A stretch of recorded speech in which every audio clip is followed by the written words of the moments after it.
25th year of Musicale, and it is amazing. John Stegner and George Zach, it's wonderful. They want to come and do it. It's a great story how it started. George Zach had been here in the community, and they did a picnic at the Pops out at the Judy Drive-In.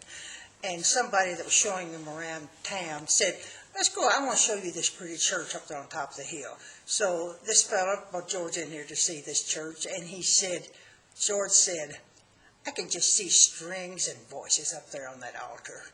Well, I got wind of that, and it took me about 3 years, and I called him, and he said, "Well, sure, I'd love to do it."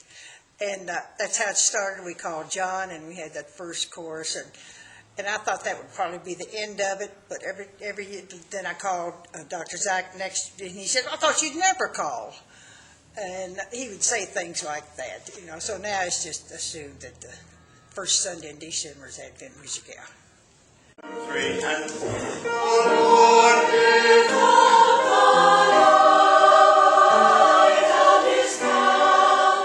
In the initial discussions, Becky, Priest, George, Zach, and myself, we weren't interested in just having a sing-along.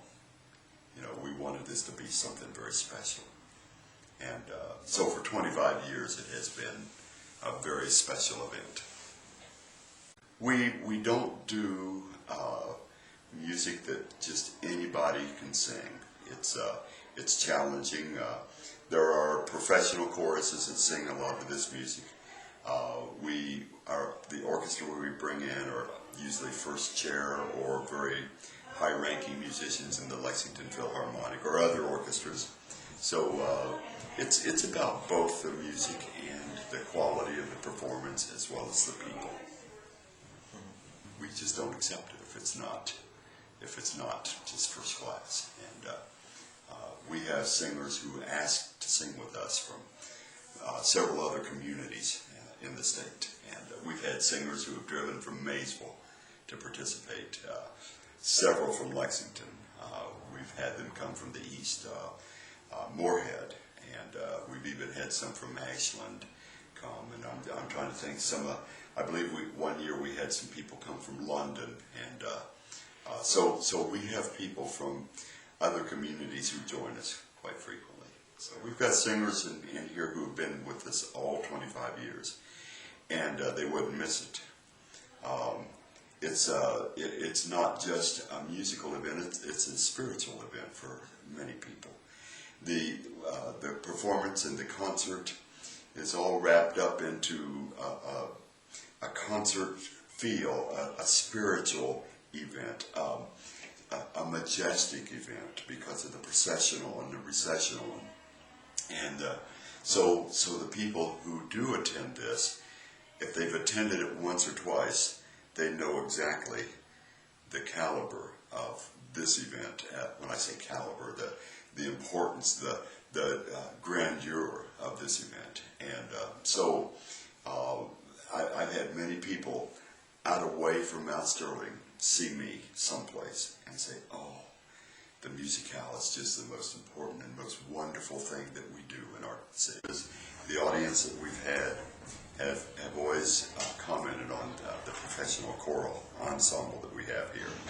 And that's primarily what I'm interested in, is to see that professionalism and the quality of our performance ensemble, and to provide for this community something that is so special. Many people in the community have come up to me and said, this is what makes their Christmas, this performance.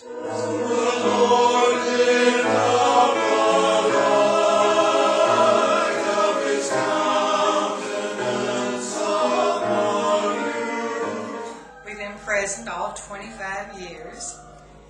And we had the privilege of singing with them for quite a while, but lately we've had the joy of listening.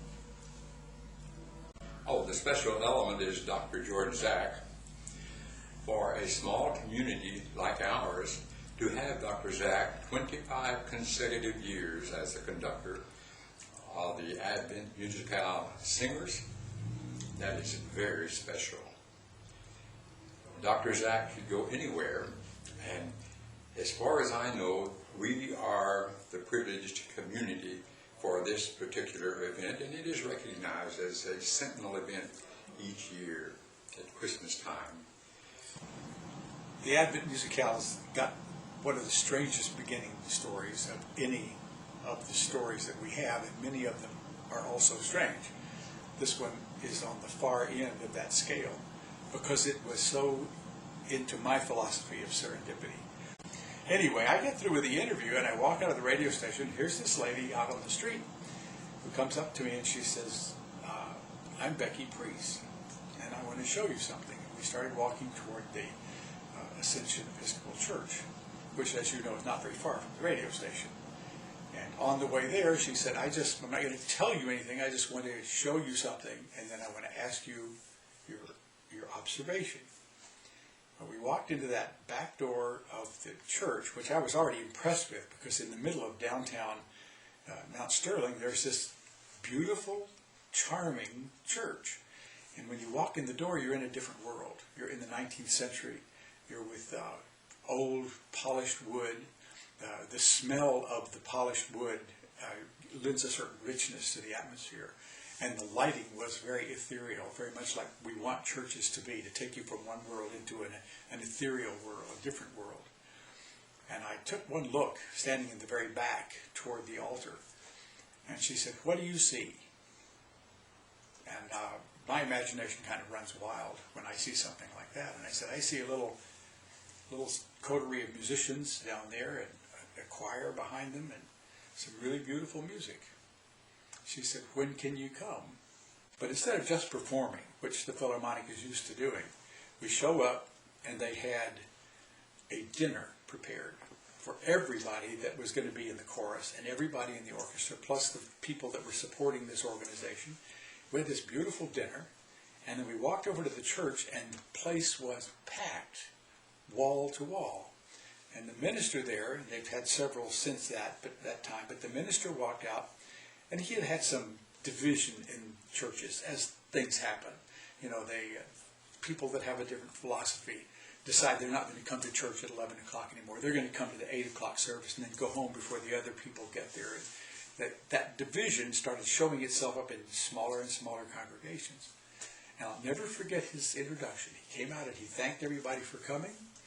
And then he turned to me and he said, I can see that George Zach and the Philharmonic have done something that even Jesus Christ couldn't do. He filled the church.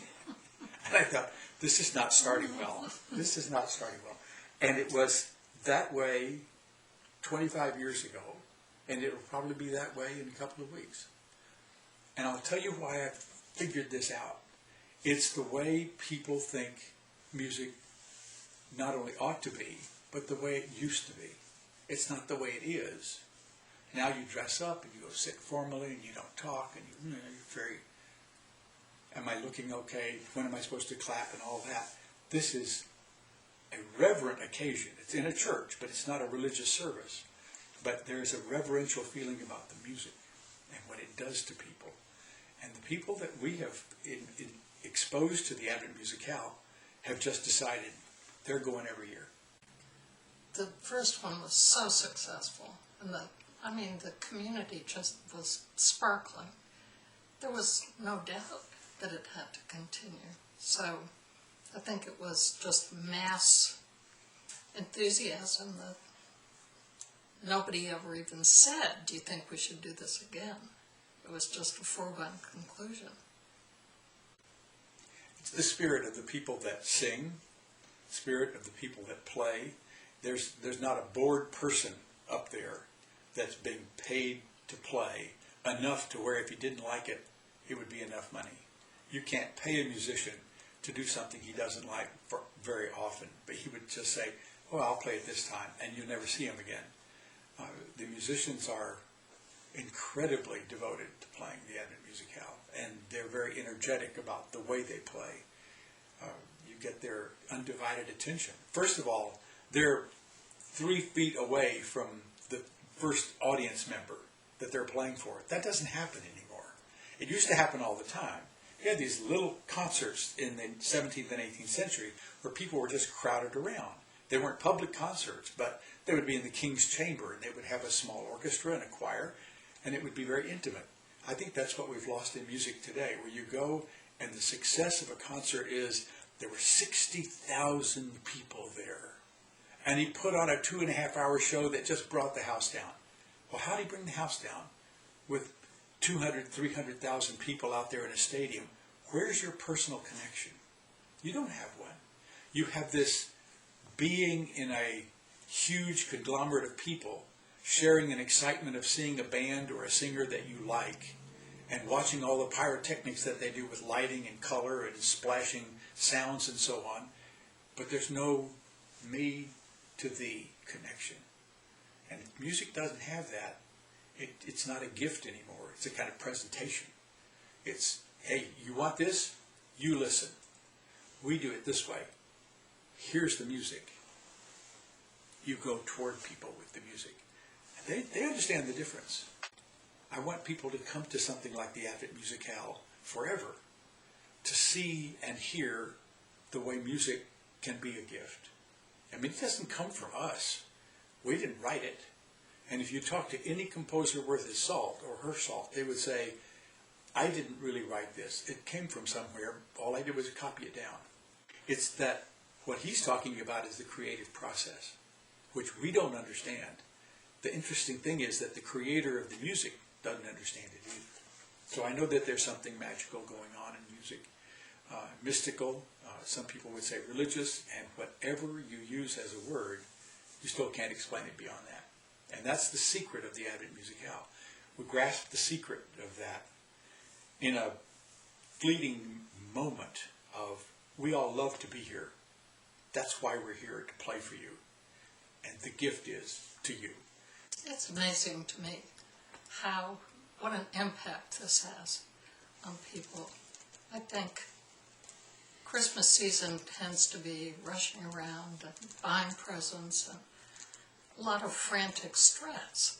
And this is the way many of our friends, people we've introduced to the Advent, now say that this is the way Christmas is or should be, and that they want it to be always part of the sort of the kickoff for Christmas for them. So they start calling me and saying, can I have a ride, or will there be room for me? And it's amazing that we have many repeaters. And then when I mention it to someone, they say, oh, I've heard about that. These are Lexington people who go to Mount Sterling. And I think a lot of them end up contributing to not only the Advent, but also to the Arts Council there, because they know something really special is happening in this community. So we got to pack our car once more. And it has been a marvelous experience for us to have Dr. Zach in our presence all this time. The Musicale is one of our grandest examples of quality classical programming that is truly a collaboration between regional vocalists and musicians from the Philharmonic, and of course Dr. Zach. And the neat thing about it too is we have Becky Priest, who has been with it from the very beginning for 25 years, John Stegner, who's been with it from the very beginning, 25 years, and of course George. So it's a wonderful collaboration between people, between having the different musicians working together and the community. It's a very special event. I'm sure a lot of people say it's just the most wonderful beginning to such a wonderful season, and it's just an opportunity to sing music that we don't really get to sing even in church choirs anymore, and just to be able to do that with musicians of that caliber, and to work with George Zach and John Stegner is just amazing, and just the overall enthusiasm that everyone has for it, it's just wonderful. It's just a special ambiance of the church and the feeling that you receive from the night and the event itself. And it just has become a special part of starting the Christmas season for me. So, and I love the music. Actually, I'm singing here because they haven't told me not to. But I love to sing. It's a lot of fun. It's good music that we sing, and it's very expertly done, and it's done by people who aren't strictly professional musicians. This is a voluntary choir, and they just do marvelous with it. It's just the beginning of the Christmas season. That night with the orchestra in this beautiful church, and everybody's excited, and the choir's excited, and it's just magic. That's all I can say.